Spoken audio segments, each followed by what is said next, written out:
at muli nating balikan na ang Panginoon ay nananalangin doon sa Hardin ng Gethsemane matapos yung tinawag nating Last Supper.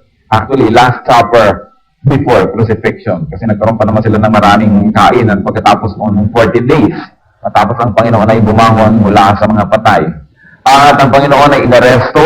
Natatandaan na natin na madilim noon at may mga dalapang ilaw ang mga umaresto. Isang patunay na hindi umiilaw ang ulo ng Panginoon sapagkat kung nangyari yan ay di napakadali niyang hulihin at hindi na siya kailangan pang halikabibudas para lang makilala ng mga aaresto. So he was arrested at napag-usapan natin lahat ng mga katiwalian sa pag-lilitis sa Panginoon that they broke more than 30 Jewish laws just one night. Pinagbabawal na umaresto at pinagbabawal na maglilitis sa gabi. Pero ang Panginoon po inaresto sa gabi at bago nag-umaga ay meron ng hatol o kaya ay bago na tanghali ay nandun na at nakapako na siya sa krus. Napakabilis po ng mga pangyayari. Wala pang 24 hours from the arrest, the trial, or let's probably call it mistrial. Pagkatapos yun pong crucifixion and then the death of the Lord Jesus Christ. Hindi naglipat araw, hindi nag 24 hours. At ang lahat ng yan ay nangyari. And so the Lord was sentenced and he passed through the roads of Jerusalem, which many traditionalists call Via Dolorosa or the Way of Sorrows. Tinetrace po yung mga dinaanan niya, yan ay according to tradition lang naman. At napakarami po nagpupunta dyan, lalo kung Semana Santa at sila ay nag-aayuno doon. At marami sa kanila naglalakad ng paluhod doon sa mga kalye na yun at tinetrace nila ang Panginoon, ang dinaanan niya. Although of course the Bible does not require us to do this. The Lord does not require sacrifice of us because the Lord requires obedience. At pagkatapos pagdating nila doon sa bundok ng Calvary, I visited several spots in Jerusalem. And I am convinced because there are two sites in Jerusalem that they believe to be the site of the crucifixion. And I believe that the one na pinaniniwalaan ng mga ebangheliko ay yun na ngayon. Outside of the walls of Jerusalem, there's a tiny hill. At yung pong buril na yun ay siguro halos ay 4 or 5 stories high lamang kung i-compare sa isang building. At yun ay korting bungo. Kahit malayo kayo, kitang-kita yung korting bungo, yung hill na yun, at sinasabi nila yun yung place that skull. Golgotha means bungo. At dyan po ay meron silang mga nahukay na pinaniniwalaan ng maraming evangelicals na doon po nalibing ang Panginoon. Sapagkat ang mga bato na bundok na ganyan, merong hukay na ganyan at pag pumasok kayo sa loob, nandun ay mayroong ang libingan. At yan ang tradisyon ng mga tao nung araw. Doon naman sa labas ng libingan na yon ay merong korting isda na nakaukit sa bato. Yan po ang kauna-unahang simbolo ng mga Christians, isda. Kasi sabi ni Lord kay Peter, I will make you fishers of men. Kaya yung mga Christians, ginawa nilang korting isda ang kanilang symbol. Later on, alam mo na uso yung cross as a symbol of Christ. When the pagans of Rome started to use it, the cross was never a Christian symbol up to the time na hindi pa nirurule ng Romano ang Christianity. Now, inside the tomb, may nakalagay po doon sa pinto, He is risen, He is not here. At yan ang sinabi ng anghel noon kila Mary Magdalene nung dumayo sila nung umaga. Sabi ng anghel, He is risen, He is not here. Sapagkat doon po sa isang lugar naman sa Jerusalem, yung tinatawag nilang Church of the Holy Sepulchre, ito ang paniniwalaan ng mga Roman Catholic at saka ng mga Eastern Orthodox Church na doon daw inilibing si Christ. Pero wala na po yung libingan doon sapagkat may church doon at doon sa gitna ng church, doon sa ilalim ay lulusong kayo at sinabi nila yun daw ang libingan. At yung batoy na pudpud na, sa dami po ng humimas at humipo at sa dami ng panyo na ikinayod doon, ay pudpud na yung bato. Kung nakakita kayo ng mga sangkalan ng araw na napupudpud, gano'n na ang itsura. Kaya naman, doon sa pinaniniwalaan ng mga evangelical Christians na doon inilibing si Lord, ang laki-laki mong nakalagay, He is risen, He is not here. So as not to encourage superstitious beliefs, dahil baka pati yung mga bato ay sambahin na naman ng mga tao. And so, nagkukulang sa pagsamba doon sa inilibing at bumangon at ang sinasamba yung pinaglibingan. So, nangyayari po yan when people become very superstitious and traditional. And so, nung dumating doon sa bundok na yun, ang Panginoon, siya po ay itinako. At siguro yung mahigit mga isang dangkal at malalaking mga pako ang ginamit sapagkat kung maliliit lamang, di mahuhulog yung ipinako. And so, there was this spikes of torture at matapos na inilubog sa kanyang dalawang kamay, at naniniwala po tayo na ang crucifixion ay hindi po sang-ayon doon sa mga artist's rendition na nasa gitna ng palad ang pako. Sapagkat kung nasa gitna yan ng palad, matipilas ang palad at mahuhulog yung ipinako. Sa laki ba naman ng mga tao, kaya ba naman mga ligaments ng palad yun? Kaya dito yan sa pulso. dito ipinapako para talagang nakapako ka. Kaya malalaking mga bakal ang ginagamit nila at pagkatapos ang mga paa ay ipinako. At sa ganito pong crucifixion, sapagkat ang crucifixion ay tradisyon ng mga Romans na pagpatay, this is the capital punishment sa mga hindi Roman citizens. Pag Roman citizen ka o kaya a respectable citizen of a country, beheading para mabilis-bilis at malinis-linis.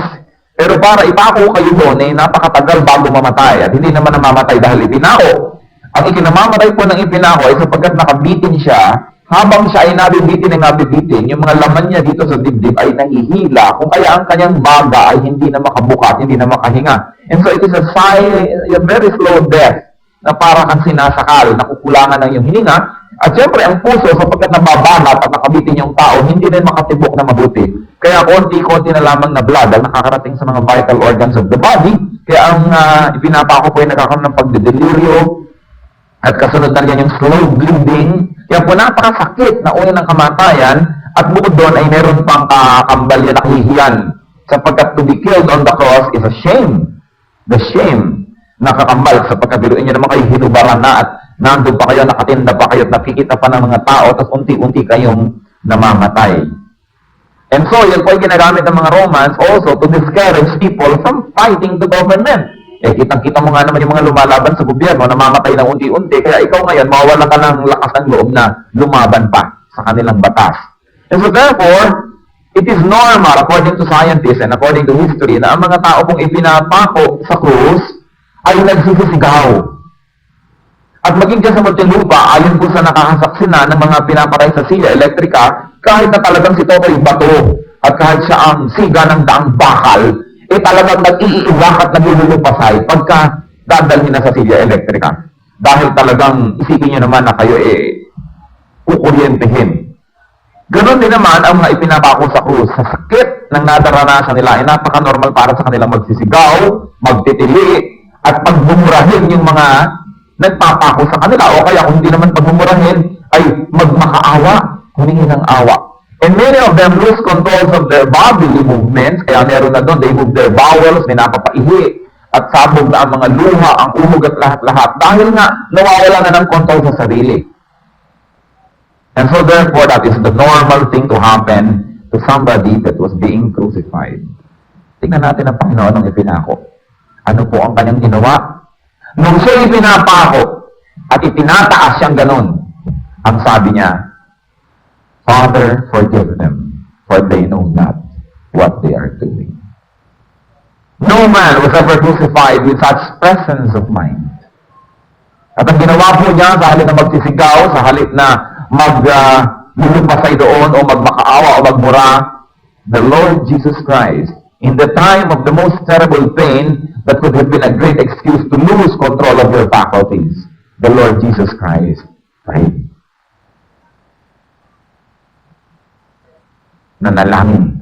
At tingnan po natin ang kanyang dalangin. Ito po yung nakarecord sa Luke 23 verse 34. Father, forgive them, for they know not what they are doing. Ama, patawarin mo sila at hindi nila alam ang kanilang ginagawa. In such a time of crisis and utmost pain, Jesus never said a word of indignation, never a word of bitterness. Hindi siya nagsisi. Na bakit ko ba nagawa pa ito? Bakit ba ako pumunta pa dito sa mundo?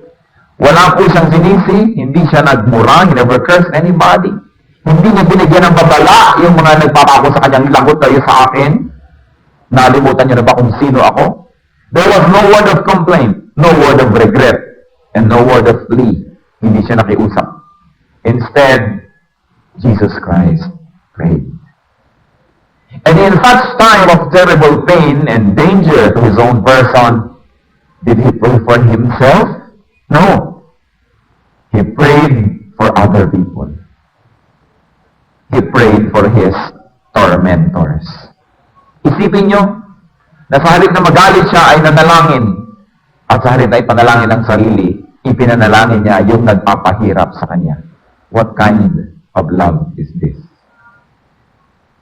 At natupad po ang hula, ang prophecy ni Isaiah 53 verse 12, when Isaiah looked forward to the Lord Jesus Christ, more or less about 600 years before Jesus Christ was born, Isaiah was writing about the Messiah. And he said in Isaiah 53 verse 12, He bore the sins of many and made intercession for the transgressors.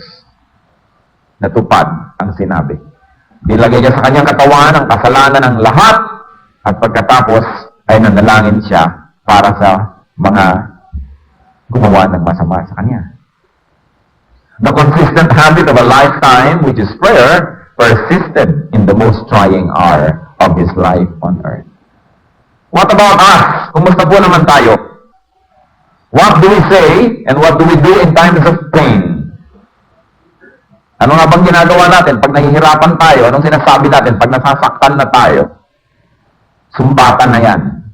Kahit mga mag-asawa na napakahaba ng pinagsamahan at napakalalim ng pinagmahalan sa isa't isa, pag nasaktan na yung isa, susumbatan na rin yung isa. Sakitan na. In times of pain, in times of inconvenience, in times of disappointment, what comes out of our mouths? Mga pagsisisi, mga pananumbat, masasakit na salita, may mga ina pa na, di sana'y pinisil ko na ang iyong ilong ng maliit ka pa, magiging ka lang palang suwain. May mga ganyan, mga sumbat na. May mga bata naman na sinusumbatan din ng magulang. What do we do and what do we say in times of pain? The Lord Jesus Christ, our Lord, our Savior, and our model, gave us the perfect example of how we should face pain and disappointment to pray. And he prayed for his tormentors. What about the prayer? Tingnan po natin. Isinulat pa natin dyan. Ginawa pa nila Brother Lem at ang mga kasama niya. Father, forgive them, for they know not what they're doing. Bakit Father agad ang beginning ng prayer niya? Tingnan po natin. Father! You know, in the Bible, there is no word that is idle. Lahat po ng salita dyan na may katuturan. At hindi yan nandyan para lang dekorasyon. The arrest, the trial, the crucifixion of Jesus Christ could have weakened his faith in himself. Pwede.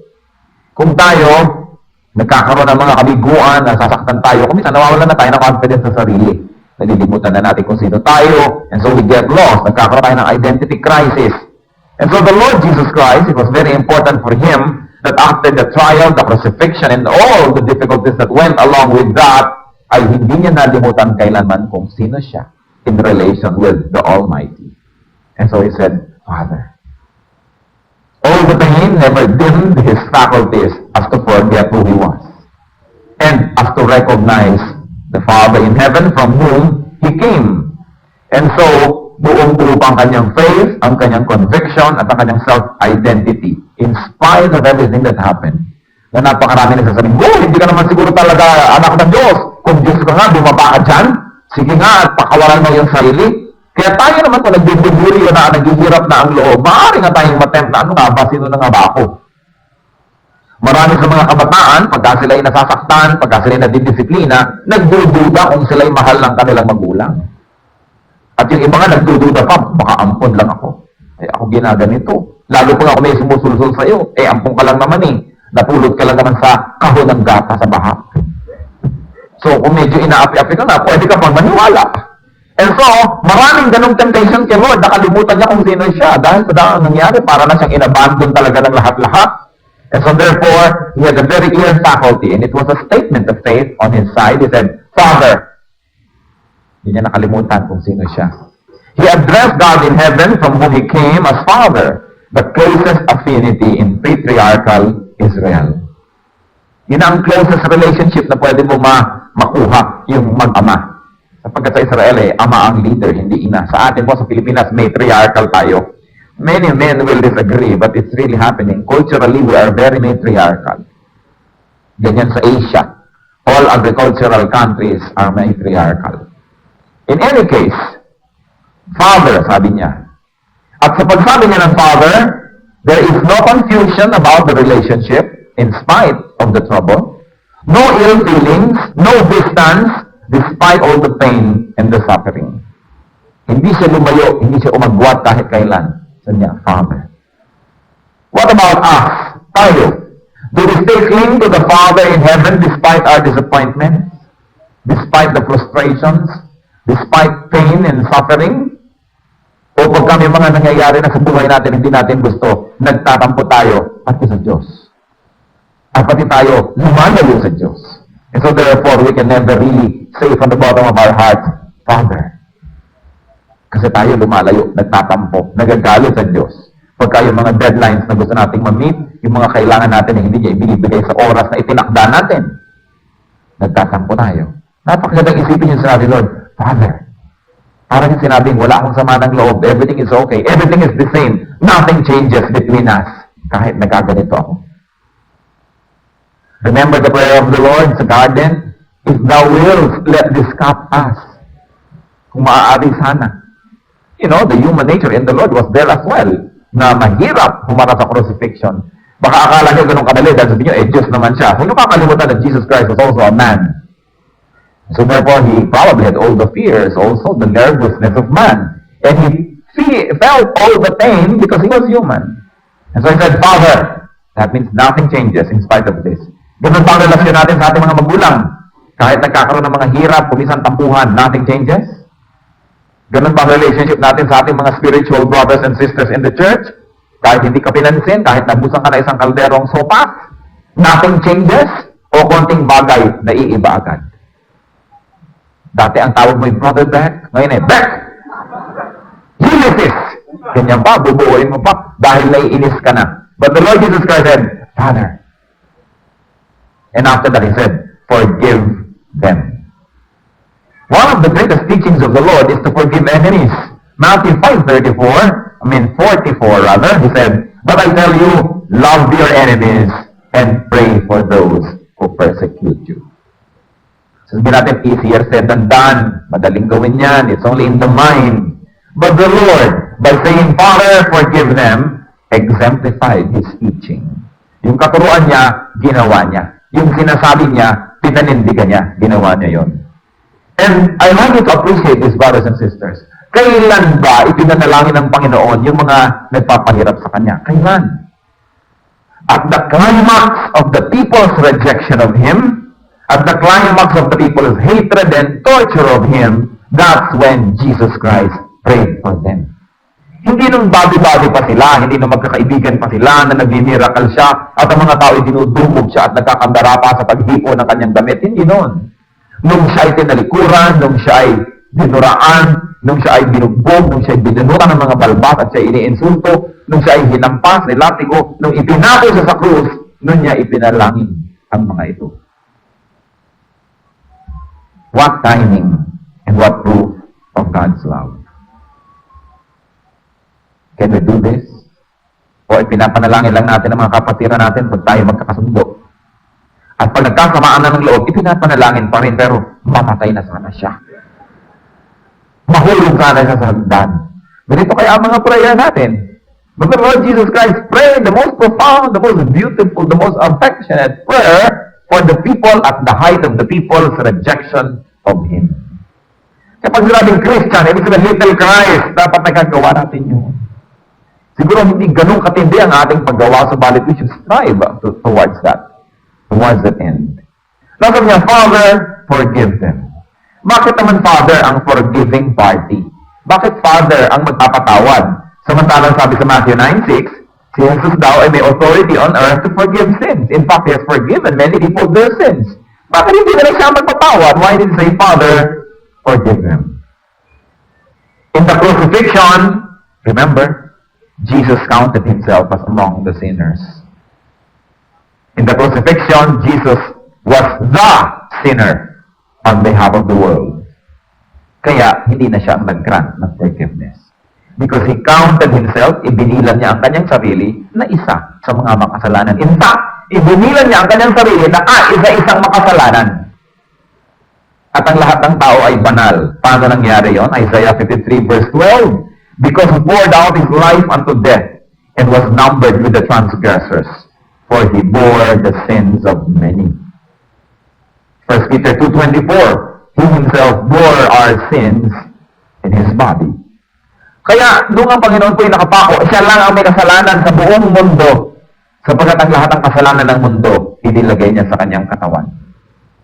Kung kaya naman nung siya'y namatay, dala-dala niya sa libingan ng lahat ng kasalanan na kanyang dinala. At nung siya po'y nabuhay at iniwan niya ang libingan, nabaon na doon ang kasalanan ng buong mundo. That's why ang mga taong naniniwala sa Kanya, nagpapasakop sa Kanya, tumatanggap sa Kanya, inaari ng Ama na walang kasalanan. Dahil ang kasalanan natin, dinala niya sa Kanyang katawan. Kasalanan ng mga taong maniniwala at tatanggap sa Kanya. While salvation is for all, it is good only for those that will believe in it and will appropriate it for themselves. Kaya tinatawag si Jesus na tagapagligtas. Kaya tinatawag siyang kordero ng Diyos na nag-aalis ng kasalanan ng sanlibutan. Bakit niya naalis ang kasalanan ng libutan? Sinabi ba niya, magic, naalis ang iyong kasalanan. No! Naalis ang ating kasalanan dahil kinuha niya, pinako niya, binayaran niya. Kaya ang kasalanan bayad. Kaya tayo naliligtas hindi sa paggawa ng mabuti. Dahil paggawa ng mabuti para nagbabayad tayo sa kasalanan. Hindi pwedeng bayaran yun. Dahil kahit anong kabutihan ang gawin natin, hindi natin matatakpan ng mga kasalanan na ating ginagawa. Kaya ang Panginoong Jesus ang nagtakip, siya ang nagbayad. Kaya sabi ni John the Baptist, "Behold the Lamb of God that takes away the sins of the world." And when Jesus Christ had taken your sins and mine and placed it on His body, dinala niya yun sa kamatayan. And so, He did not count Himself as the forgiving party because He put and placed on His body the sins of us all. Kaya tinatawag siyang tagapagligtas. Hindi quits, hindi forgive and forget, but the Lord paid the price. God's justice demanded that sin must be paid for. And God's mercy required that He pay for our sins. When Jesus Christ paid for our sins, sin was paid for, but the sinner did not pay. Yun ang ibig sabihin ng love. Kaya sabi sa John 3:16, "For God so loved the world that He gave His only begotten Son, that whoever believes in Him will not perish, but have everlasting life." Naliligtas tayo hindi sa pagpupunyagi, hindi sa paggawa ng mabuti, hindi sa pagsali sa relihiyon, hindi sa pagsunod ng mga kaugalian. Naliligtas tayo sa pagpapasakop kay Jesus at sinasabi natin, "Jesus Kristo, yung kasalanan ko, ibilang mo sa mga dinala mo sa kamatayan para hindi na ako magbayad pa." Kaya tayo naliligtas sa pananampalataya. We are saved by faith, not by works. Ano naman po ang inialok ng Panginoon sa Ama para masabi niyang, "Father, forgive them." Ano, quits na lang? Ganun na lang ba yun? Kalimutan na lang? Christ's bargaining chips for the deal of forgiveness was His own blood. Hindi pwedeng ang kasalanan ay kalimutan ng walang bayad ng dugo. Yan po ang sabi sa Hebrews 9:22, "Without the shedding of blood, there is no forgiveness of sins." Liban na ang dugo ay tumigis, walang kabayaran ang kasalanan. Kaya ang ginawa naman ng Panginoon, binayaran niya ang ating kasalanan ng kanyang sariling dugo. Kaya malakas ang loob niya na sabihin, "Father, forgive them, for they know not what they do." When the Lord says, "Father, forgive them," ang ibig sabihin niya, "Father, forgive them at my expense. Forgive them and condemn me. Father, forgive them and charge it to me." Kaya po tayong mga tao, wala tayong kapangyarihan at wala tayong karapatan na manalangin sa Diyos para sa kapatawaran ng kasalanan ng ating kapwa. Dahil anong ibabayad natin? Kung sinabi mong, "Diyos, patawarin po ang kasalanan ng lolo kong namatay," anong iniaalok mong bayad? Iaalok mo ba ang iyong dugo? Huwag na, lolo ko lang naman. Ganun kaya yun. At kahit pa tayo willing, yung dugo mo, ihuhugas mo sa lolo mo, di lalo yung dumumi. Yung dumi niya at dumi mo, nagsaka pa. Lalo na siyang nakondem. Kaya po hindi natin maaaring ipanalangin ang namatay na. Kaya hindi ipinananalangin ang kapatawaran ng isang taong namatay na. Sapagkat wala tayong karapatan na humingi sa Diyos ng kapatawaran ng kasalanan ng iba. Dahil wala tayong ibabayad. Ang Panginoong Jesus lang ang nagkaroon ng ganong karapatan. Sinabi niya, "Father, forgive them and charge it to me." Kayo po ba ay mamamatay sa krus ng Kalbaryo para sa isang kamag-anak na namatay? Para siya patawarin? Dahil ang lahat ng kasalanan ay bayad ay dugo. Hebrews 9:22, "Without the shedding of blood, there is no forgiveness." Kaya po, maling paniniwala at umaasa sa wala ang nananalangin para sa namatay na. At ito po ay napakalaking pandaraya sa atin, kaya kailangan po tayo makalaya dito. Pero inyo, kung ako'y nabubuhay sa mundo, at ako'y hindi naman nagpapaka-Diyos, at hindi naman ako nagsusuko ng buhay ko sa Diyos, sasabihin ko, pag namatay ako, ipanalangin na lang ako, ha? Bahala na kayo. Eh di ako'y nadaya, na nung namatay ako hindi ko tinanggap ang Panginoong Jesus bilang tagapagligtas. Hindi ako naligtas. Yun pala, yung kahit magdasal ng buong daigdig para sa akin, wala rin mangyayari. Eh di nadaya ako. Napalagay ako sa impyerno at hindi na ako ngayon nababawi. Kaya dapat po tayong makalaya sa kasinungalingan na yan ng pagdadasal para sa mga patay. Sapagkat kung hihingi tayo ng kapatawaran, dapat ay may bayad, dugo, at dugo lang ng Panginoon. Hindi naman maaaring, Lord, patawarin niyo po ang lolo ko at i-charge niyo kay Christ. Ano naman ang karapatan natin na ipasubo siya doon? Sa ganong klaseng kondisyon, para din tayo may utang sa tindahan, ang magbabayad mo, nanay ko. Diba? Hindi tama. Maliban na lang kayo inutusan ng nanay niyo na mangutang para sa kanya. Pero yung pupunta sa tindahan ng nanay, na-discover na lang kasi haba na pala ng release ng tren ang listahan ng kanyang utang, it is not right. Dahil wala naman tayong karapatan na ipasubo ang ating kapwa.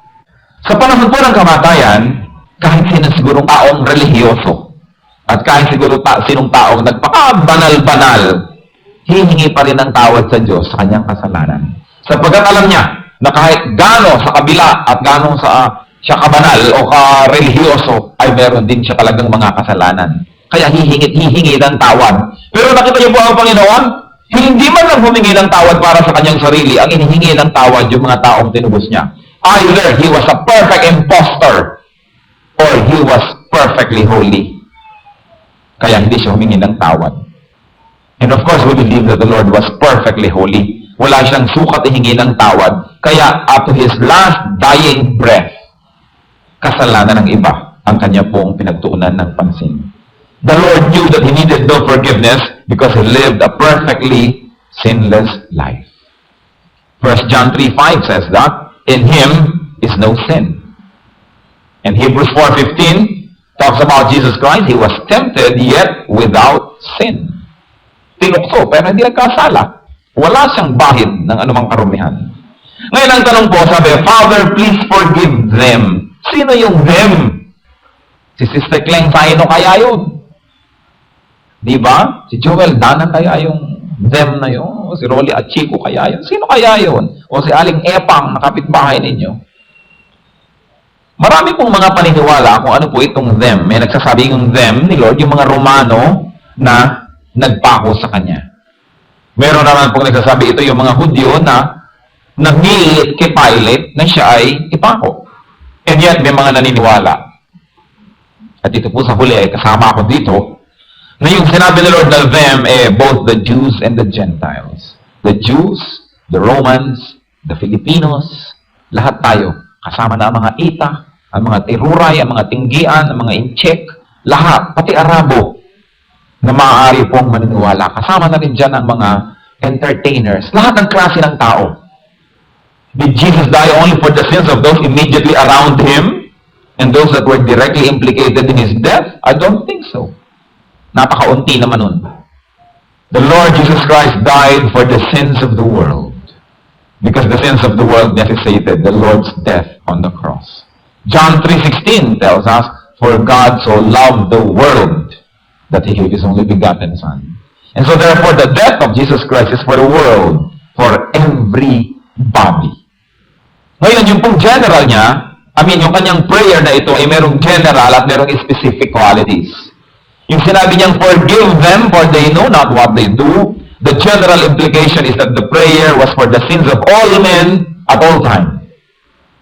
And then also, together with that, and not the expense of that, together with that, there is also specific meaning. Forgive them, the people directly involved in his crucifixion. And that we will discuss a little bit later. Ano ang premise ni Lord for forgiveness? Dalawa. Forgive them and charge it to me. And the second reason why Jesus was asking for forgiveness, forgive them, for they do not know what they are doing. And so kung i-apply po natin yung specific prayer, meaning for the people directly involved sa kanyang crucifixion at saka trial, Kung yun po ang gagawin natin, application, yung specific. Therefore, God's forgiveness and the forgiveness that the Lord was asking for did not include Pilate or Judas or the people that knew what they were doing. Katulad ni Pilato, alam na alam niyang mali ang ginagawa niya, kaya di pa hugas-hugas pa siya ng kamay kasi hindi niya din matake yung ginagawa niya. So alam niyang mali, alam niya. Judas knew what he was doing, and so therefore, whom did the Lord pray for? In the specific category, remember, may general, yung para sa ating lahat. Those who knew not what they did. Hindi maaaring kasama, muli, sabanggitin ko, si Judas o si Pilato o yung mga iba pa na alam nila ang kanilang ginagawa. Sins of ignorance are more easily forgivable than sins of knowledge. Peter said to the Jews later on, nung mga naniwala na sila sa Lord, Acts 3:7, "Now, brothers, I know that you acted in ignorance, as did your leaders." Sabi na nung araw, kasama siguro kayo sa nagpapako kay krus, kay Lord sa krus, pero alam ko, you did it out of ignorance dahil mangmang kayo, hindi nyo naintindihan. Hindi nyo alam ang inyong ginagawa. Maging si Pablo, sinabi niya yan sa 1 Corinthians 2:8. None of the rulers of this age understood it. Yun daw si Lord. For if they had, they would have not crucified the Lord of glory. So there was ignorance. And 1 Timothy 1:13, Paul said, "Even though I was once a blasphemer and a persecutor and a violent man, I was shown mercy because I acted in ignorance and unbelief." Now, I'd like you to take note of one very important thing. Ignorance does not make sin excusable. Ignorance of the law is not an excuse. However, ignorance makes the offender more easily forgivable than those that act with full knowledge. So, hindi po kamo tayo mangmang, sasabihin natin, kasi hindi ko alam eh. Hindi po yan ang nagiging basihan para tayo mapatawad. Kaya lang, yung nagkakasala ng walang muang at walang kamalay-balay na nagkakasala siya, mas madaling patawarin kaysa sa doon sa mga alam na alam nila ang kanilang ginagawa ay mali. And so therefore, anong klase po bang kasalanan na mga ginagawa natin sa buhay? Nagkakasala ba tayo dahil hindi natin alam? Tumatawid ba kayo ng hindi pag-green dahil hindi nyo alam o alam nyo? Diba? Nagbe-break ba tayo ng mga law dahil hindi natin alam o alam na alam natin kaya nga nagmamadali dahil may pulis. So therefore, alam natin. Yung nagtatapon ba tayo ng basura sa mga kalye-kalye kung saan-saan sulok-sulok, alam ba natin na bawal o hindi? Alam natin. So we are committing sins of knowledge. Hindi sins of ignorance. Kaya mahirap patawarin yung mga yan. Dapat, kung anong alam natin, doon tayo kumamporme. Eh, yun, meron naman kaya tayong ginagawa talagang kasalanan na, ako, hindi ko alam na kasalanan pala. Parang pag nahuli ka ng pulis, ako, hindi ko nakita ang red light. Hindi ko alam na no parking. Mga kunwari. Gaano karami po sa ginagawa nating kasalanan, yung alam naman natin. And so therefore, kung alam natin hindi tayo kasama dyan, so forgive them for they know not what they do. Dapat punish them for they know what they do. Dapat ganun. At marami po tayong ginagawa, alam naman natin. Kung ganyan pala, na mas madali namang patawarin ang kasalanan out of ignorance, tingnan po natin ang ating buhay. At hindi po para mag-excuse tayo sa kasalanan natin, kundi paano natin gagamitin ang prinsipyong ito sa pagpapatawad sa nagkakasala sa atin. Hindi yung para palusutin ang ating sarili. Huwag niyo pong gamitin yan for that purpose. We should be strict with ourselves and generous with others. So, do not be easily offended by sins of ignorance against you. Ano po ba ang mga sins of ignorance against us? Unang-una yung ignorance of who you are. Merong mga tao hindi napansin. Kilala mo ba kung sino ako? Hindi mo ba ako kilala? Hindi nga. Eh, kung kilala ba kita, gagawin ko yan. So, huwag po tayo nagagalit sa sins of ignorance of our identity. Kasi minsan nagagalit tayo, hindi naman nila tayo talaga kilala. Napagkamalang halimbawa ang tindera sa palengke, nandun ka lang nakatayo, magkano mo ito? Hindi mo ako tindera? Customer ako. Di ba? Mukha ba ako tindera? Sasabihin ko ng tanong kaya nga napagkamalan But the point is, bakit tayo magagalit agad? Hindi naman nila alam. Di ba? Or, let not be so easily offended with ignorance of your inconvenience or suffering. Katulad nung natapakan ka, galit na galit ka, sinadya ba naman ng tao na tatapakan ko nga siya? So, hindi niya alam. And so, bakit tayo magagalit? Eh, meron siyang ignorance. Di ba? O kaya, meron ginawa ang isang tao. It inconvenience us.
Ayoko na.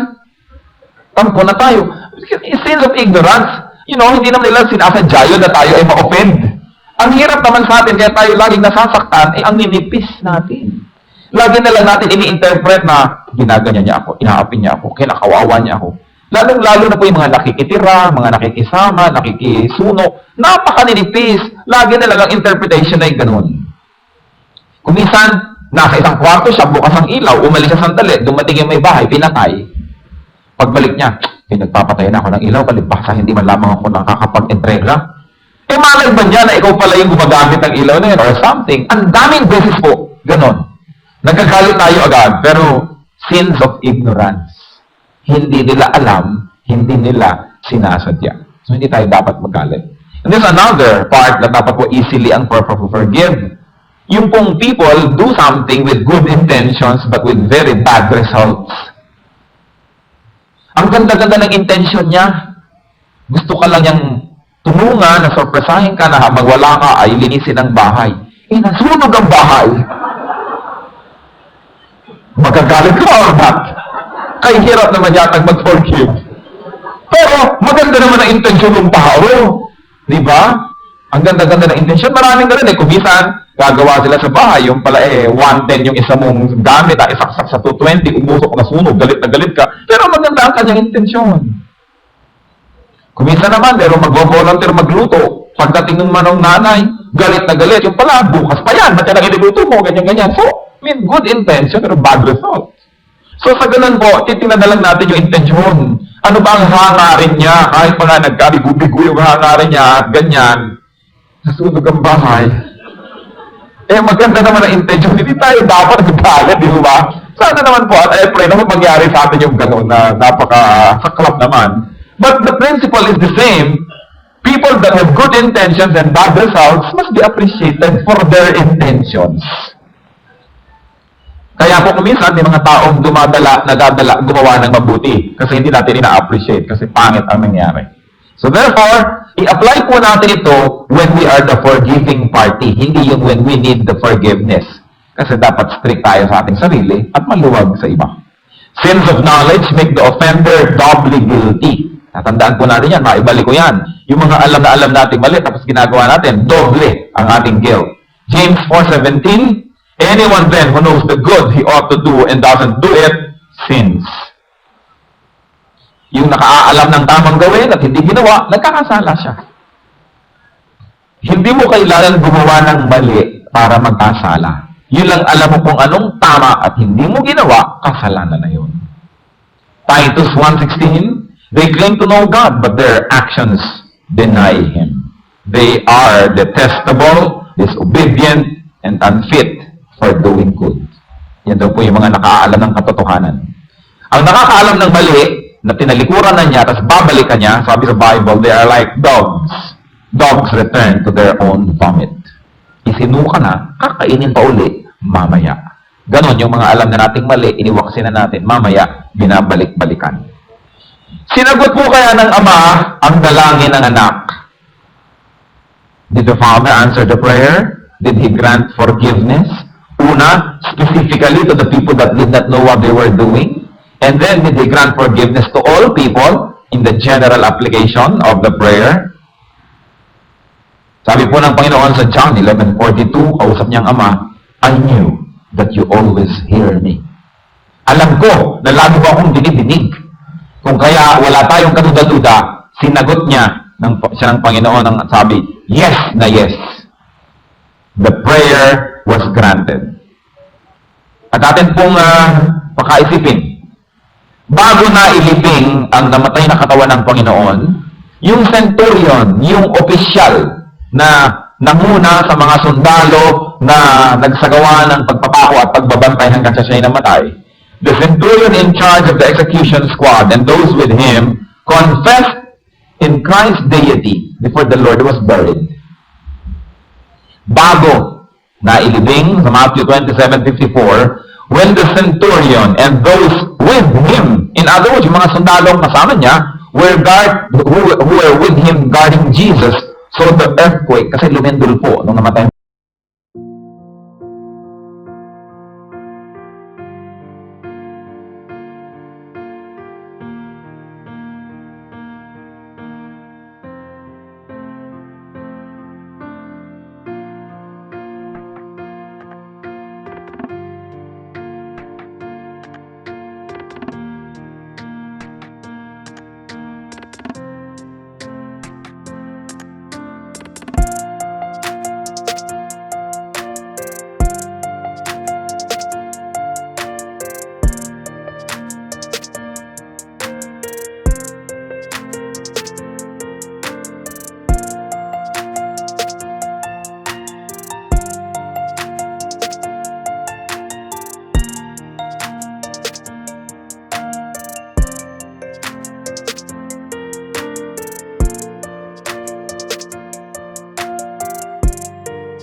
And you shall be forgiven. Ephesians 4:32, be kind and compassionate to one another, forgiving each other, just as in Christ God forgave you. In closing, I just would like us to look up to the Lord and say, Lord, thank you for the forgiveness that you gave me. Pasalamatan natin ang Panginoon sa pagbibigyan niya ng kapatawaran sa ating kasalanan. At bilang patunay at patotoo ng ating pasalamat, magpatawad tayo. Magpatawad tayo. Kung sino man ang ating dapat patawarin.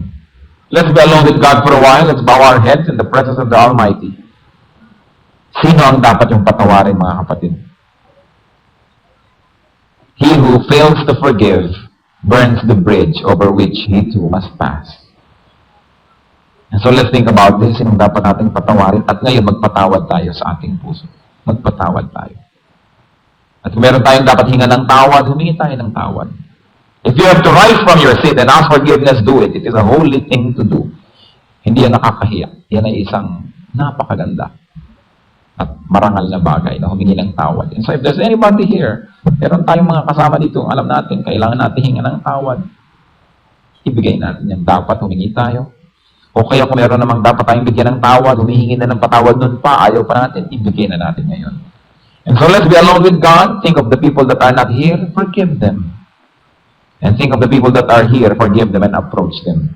And if the people that you need forgiveness from are here, rise from your seat. Ask for forgiveness. God is calling you. Don't harden your hearts.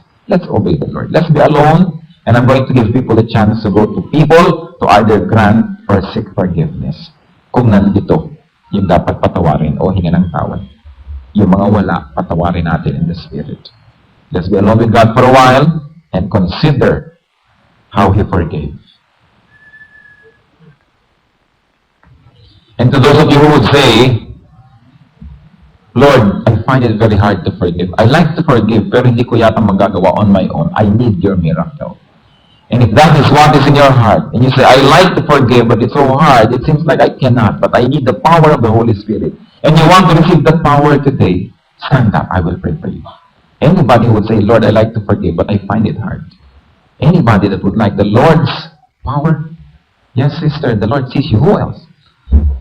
The Lord needs to empower us. Mahirap mag-forgive kung sa sarili lamang natin. Who else would say, Lord, I like to forgive. I know I must forgive, but I cannot on my own. Hindi ko kaya kung sa sarili ko lang. Bigyan niyo po ako ng spirito to do it correctly. Who else? I will pray for you.